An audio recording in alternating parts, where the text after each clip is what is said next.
ये वो समुंदर है जो अपने भीतर कई राज छुपाकर बैठा है।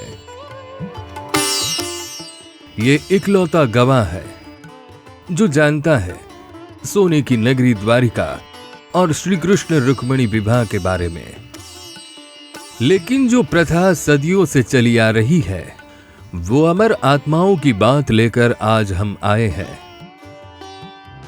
जब प्रेम ने लिया रूप शब्दों का और भक्ति बन गई पुकार, तो रुक्मिणी ने लिखा वह पत्र जो पहुंच गया सीधे द्वारिकाधीश के द्वार।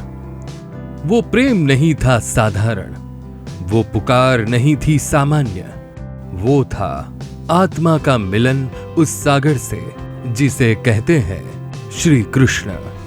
भारत की संस्कृति विविधता में एकता के दर्शन कैसे करवाती है, ये बात हम नहीं, श्री कृष्ण समझाते हैं।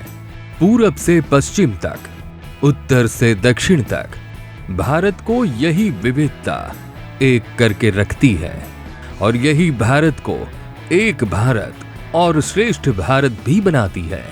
इसमें भी हमारे ऐतिहासिक स्थलों और पौराणिक कथाओं का बड़ा ही महत्व योगदान रहा है। पोरबंदर का ये विशाल समंदर का देश के पूर्वी छोर से गहरा नाता रहा है। कहा जाता है कि हजारों वर्ष पूर्व यानी द्वापर युग में भगवान श्री कृष्ण का विवाह नॉर्थ ईस्ट की राजकुमारी रुक्मिणी जी से हुआ था।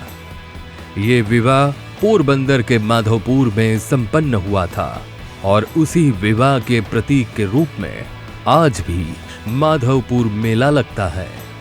माधवपुर का मेला यानी प्रकृति की गोद में और अग्निदेव की साक्षी में दो अमर आत्माओं का विवाह, ऐतिहासिक मिलन की याद में हर्षोल्लास का मेला।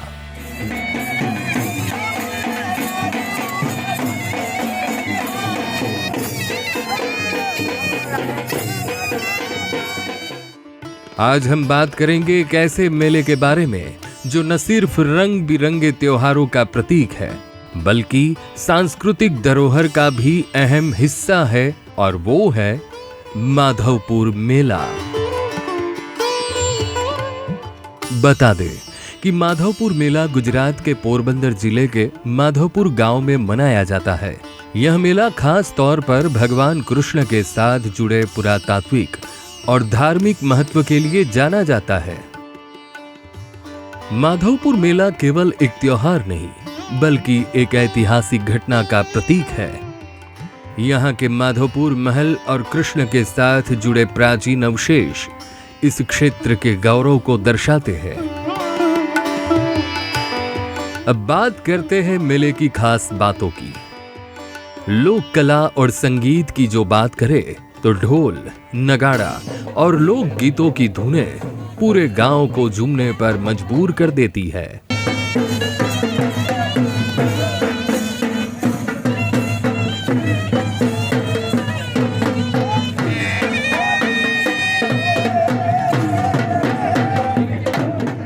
हस्तशिल्प और परंपरागत सामान की जो बात करें तो यहाँ के बाजार में पारंपरिक कपड़े, हस्तशिल्प और लोक कला के अद्भुत नमूने मिलते हैं।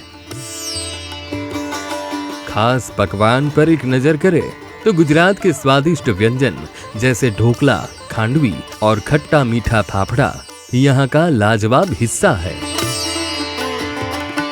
माधवपुर मेले का माहौल ही कुछ खास होता है। रंग बेरंगी झंडे, रथ यात्रा और हर जगह हंसी खुशी का माहौल। यहाँ पर रथ यात्रा भी बहुत लोकप्रिय है, जिसमें लोग भगवान कृष्ण के रथ के साथ नाचते गाते हैं। यहाँ पर लोग दूर दूर से आते हैं और यह मेला एक बड़े परिवार के जमावड़े जैसा लगता है। बता दें कि देवी रुक्मिणी और भगवान कृष्ण के साथ जुड़ी पवित्रता की वजह से ये मेले का धार्मिक महत्व बढ़ जाता है। फिर बात आती है सांस्कृतिक विविधता की।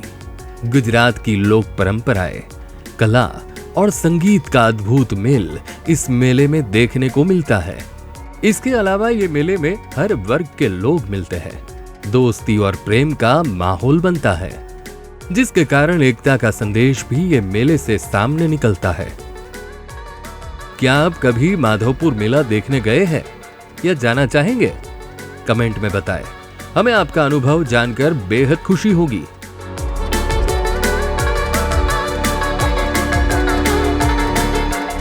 एक और थे द्वारिकाधीश, लीला पुरुषोत्तम, योगेश्वर श्री कृष्ण, और दूसरी ओर विदर्भ की राजकुमारी, शुद्ध प्रेम की मूर्ति रुक्मिणी।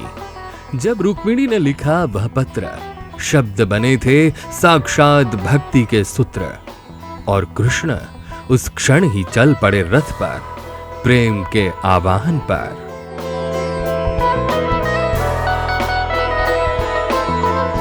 अगर आपको यह वीडियो पसंद आया हो तो लाइक करें, शेयर करें और चैनल को सब्सक्राइब करना न भूलें। अगली बार फिर मिलेंगे एक नए रोचक विषय के साथ।